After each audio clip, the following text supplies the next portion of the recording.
Ryan Reynolds here for, I guess, my 100th Mint commercial.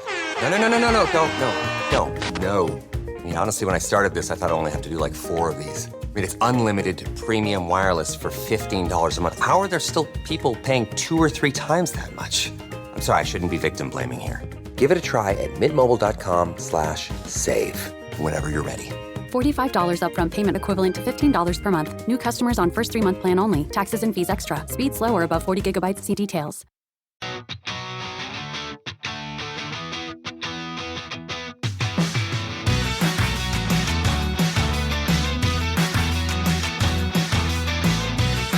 Welcome back to Rams Up, your favorite LA Rams podcast.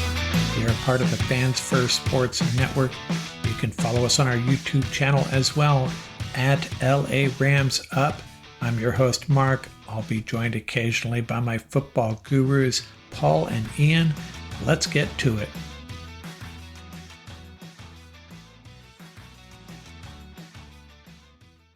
Welcome back, Ram fans. Episode 543 of Rams Up. I'm going to get to my loop around the league at the end of this episode, get through some news and notes, well, mostly snap counts. Let's look at the snap counts from the Rams-Bears game. On the offense, outside of the offensive line and Matthew Stafford, Jordan Whittington had the most snaps, missed just 2. Tutu missed just 6 snaps, and I'm wondering if that's the most he's ever gotten in a game. I think at the end of the 2022 season, he was getting quite a few as well. Colby Parkinson, 53 out of 61 snaps. Hunter Long, 13 out of 61 snaps. And did a little bit of arithmetic here. My math says that the Rams ran 12 personnel at the most 5 snaps. And yeah, some of us have an issue with that. Kyren and Ronnie Rivers, a 48-13 split, respectively. Xavier Smith got 2 snaps on offense. Tyler Johnson, 10 snaps. And I'm starting to wonder, along with Paul Walia, if Tyler Johnson's days are numbered. When Cooper Kupp comes back, someone's going to go. Is it going to be Xavier or Tyler? On defense, Quentin Lake, Cameron Curl, Kobe Durant, and Trey White each played all 60 snaps. The 2 defensive tackles, Brown and Gallimore, once again had an almost equal split. Tyler Davis chipped in 11 snaps. Ahkello Witherspoon, 9 snaps. So the Rams have opened the practice window for cornerback Darius Williams and defensive tackle Larrell Murchison, so both could return as soon as this Sunday's game against the Packers.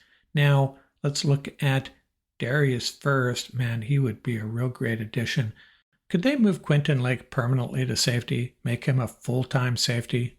Kinchins and Curl given up a perfect passer rating, worst in the league right now from a safety perspective, so something's got to improve there. So that's one thing they could do, is just put Quentin Lake back there permanently. I'm not advocating that, but maybe that's an answer. Maybe that's a way of improving the secondary when D-Will comes back. Who's going to go? My guess would be Cam Lampkin, Josh Wallace, or Charles Woods. One of them goes back to the practice squad. Now, as for Murchison, assuming the Rams do move him to the 53 at some point, would the Rams potentially move Stetson Bennett to the practice squad? Would another team potentially pick him up? Another candidate? Deshaun Johnson, maybe. He was inactive last week. Or maybe Murchison just goes to the practice squad. We'll have to see. But we could use some help on the interior, and Larrell Murchison, he's a decent player. He might really help us out there. Davante Adams, more or less asking for a trade, once out of Las Vegas. And meanwhile, the Chiefs losing Rice, right? Folks are proposing who the Chiefs might want to bring in to help out the receiving core.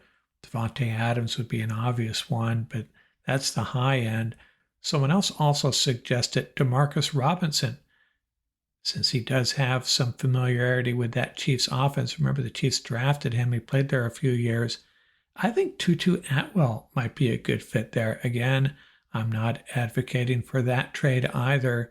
But Tutu, I could see him running free for the Chiefs. Patrick Mahomes throwing him darts. Tutu and Xavier Worthy lined up together. That'd be quite the challenge speed-wise to deal with for secondaries. And by the way, don't know if you noticed, but Cooper Kupp used to be the guy running 6 miles in motion for the Rams. Now that role appears to be Tutu. He was on the move quite a bit against the Bears. Worth noting, DeMarcus and Tutu are both unrestricted free agents after this season. Now I'm going to share some Pro Football Focus grades, and sometimes find them really interesting. Other times makes me look a little sideways at these grades. Some of them just really don't make sense. On offense, Alaric Jackson and Kevin Dotson, two of our highest graded players. Both of our tight ends graded very well. Hunter Long wasn't really out there much. Either was Ronnie Rivers, who also graded well. And on the defensive side, Braden Fisk, Kobe Turner, Quentin Lake all scored very well, as you'd expect. But they had Bobby Brown with a higher grade than Jared Verse. Now, I know Verse has struggled putting quarterbacks on the ground, but I just don't see this. This grade makes no sense to me. It makes me wonder about the validity of these grades at all, really, to be quite honest.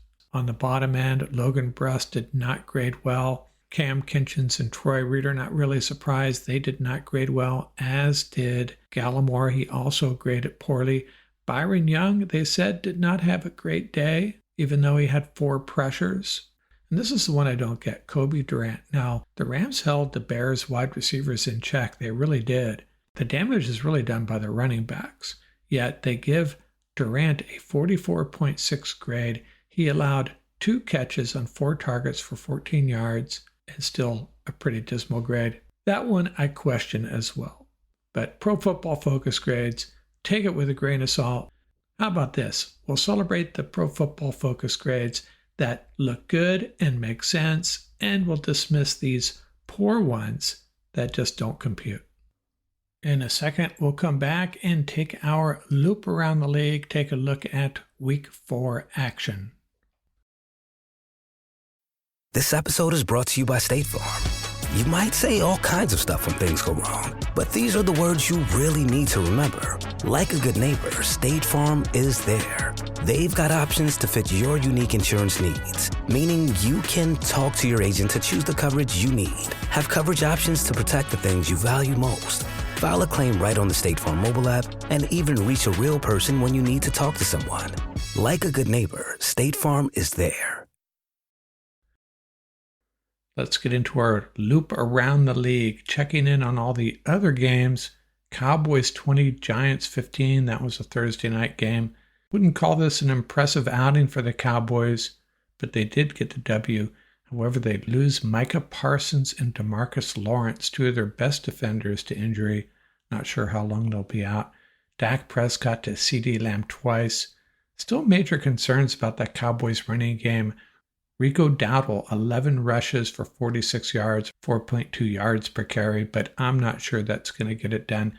I don't think that's going to get the Cowboys to where they need to go, or where their fan base at this point expects them to go, finally. Falcons 26, Saints 24, a 58-yard field goal at the end of the game for the Falcons win. Talk about 2 painful back-to-back losses for the Saints. Last week, the Eagles stunned them with that late drive, and in this one, a pass interference sets up that go-ahead field goal. And just like that, the Falcons and Saints are even at 2-2, both trailing the Bucs, who are 3-1. Saints looked incredible first 2 games, and actually they could very easily be 4-0. Sometimes being 1-3 and your team's just struggling, not nearly as stressful as it is being a Saints fan right now, I think. The Vikings 31, the Packers 29. Vikings led 28-0 in Green Bay at one point.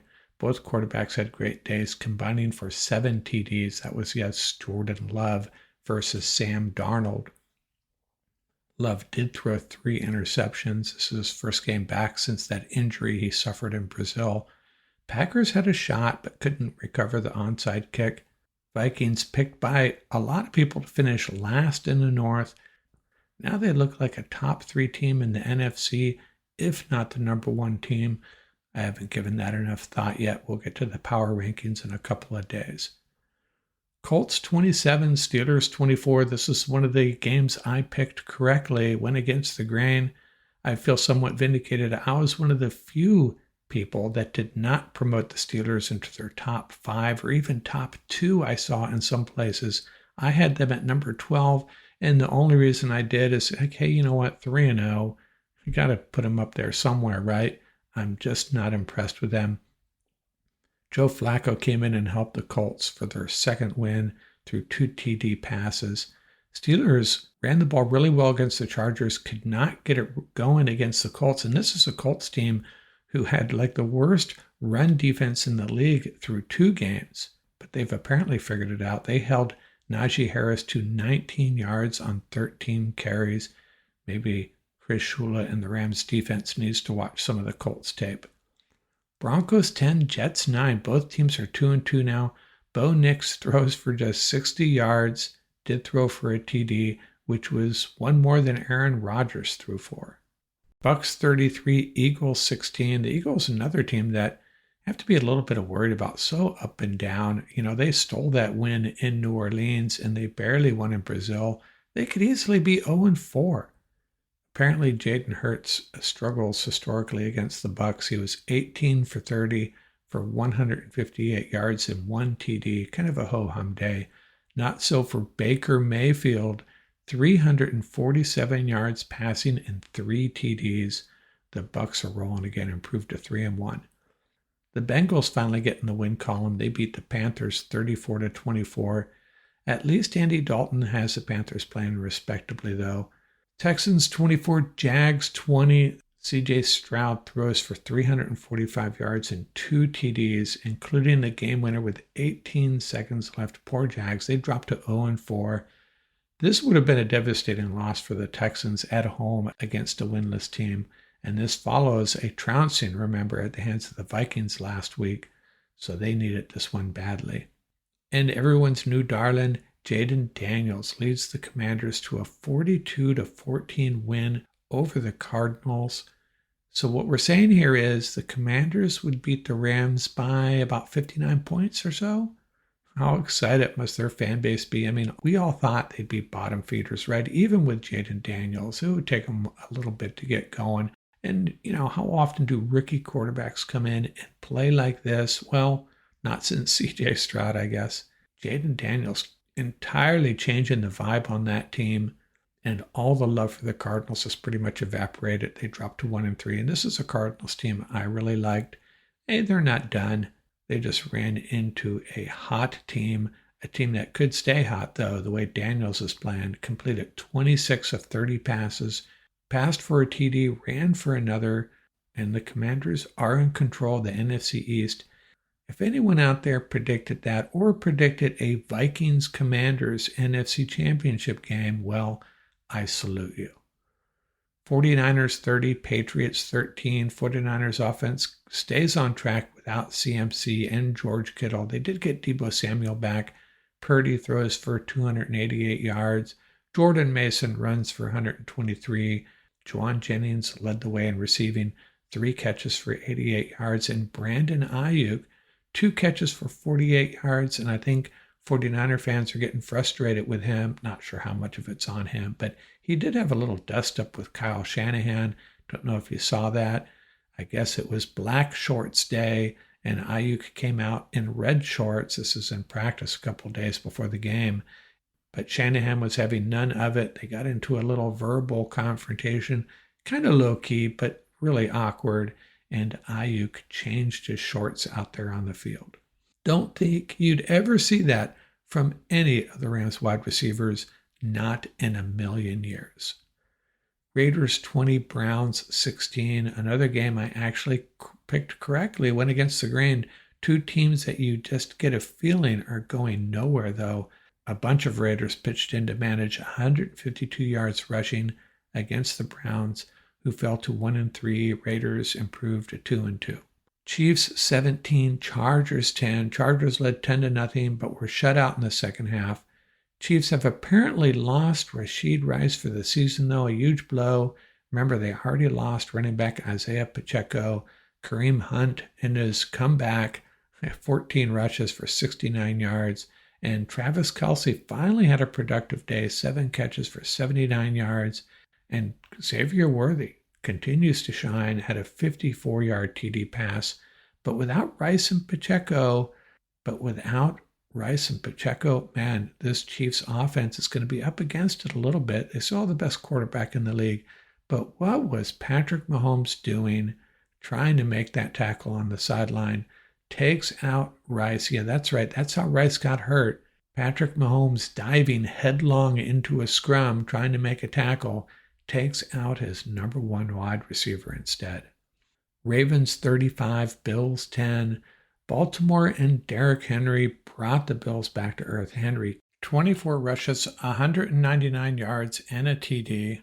That TD on the Ravens' first offensive play, an 87-yard run. And if you missed that game, I missed most of it actually, but I did catch Chris Collinsworth, spent a bit of time drawing a comparison between Eric Dickerson and Derrick Henry, or that upright running style, which I think I've talked about here before. I think I've made that comparison. As big as Dickerson was, Derrick Henry, he's a truckload. Baltimore improves to 2-2, 2 straight wins over tough teams, the Cowboys and the Bills. In those Monday night games, Titans 31, Dolphins 12. I tried to watch this game. It was really not that entertaining. And I'm not going to advocate for the Rams trading Matthew Stafford. I think it's just silly talk. But you'd have to think the Dolphins might be interested in a quarterback like him. It's not going to happen. But this Dolphins offense is just stagnating. So many weapons. They're not going to be able to get it done unless they do something. That's how I feel about that. Unless Tua comes back, which I would not recommend. And then the Lions 42, the Seahawks 29. Finally, a game where the magic goes against the Seahawks on several occasions. And Jared Goff, 18 for 18. He is so slick and so accurate. Love the way he plays. And, you know, I was watching this game a little bit. I was going up against Kenneth Walker in fantasy football. Had like a 12-point lead. I'm thinking Kenneth Walker needs to score a TD for them to even have a chance. Turn the game off. And I checked the box score afterwards. Kenneth Walker, 3 TDs. And that was against my special assistant. He comes out on top thanks to 3 touchdowns on the last game of the week by a running back who's had a pretty quiet season so far, Kenneth Walker. Darn it.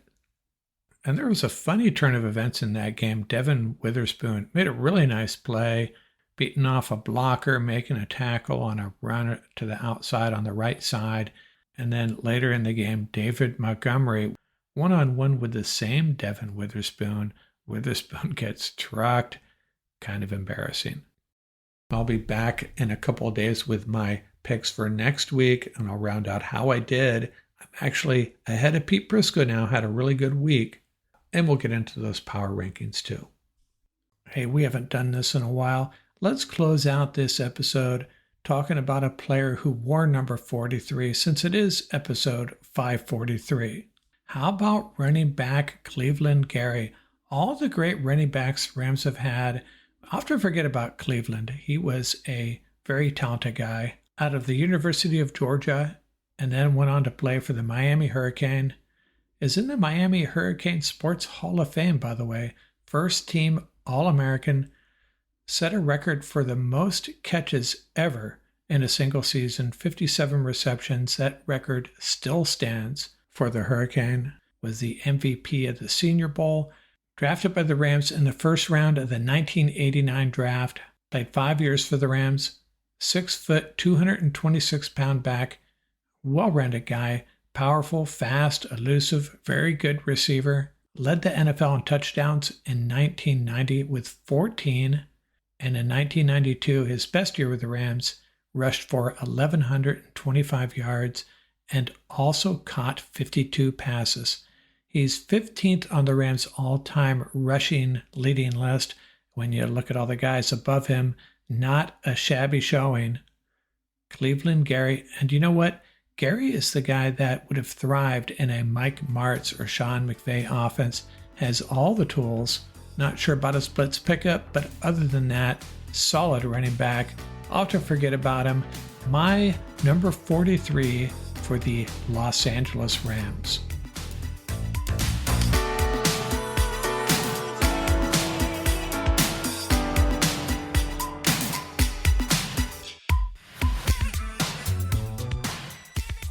That's going to do it for this episode. Remember, you can reach us at ramsuppodcast@gmail.com. And don't forget about our YouTube channel. Our handle is at laramsup.com.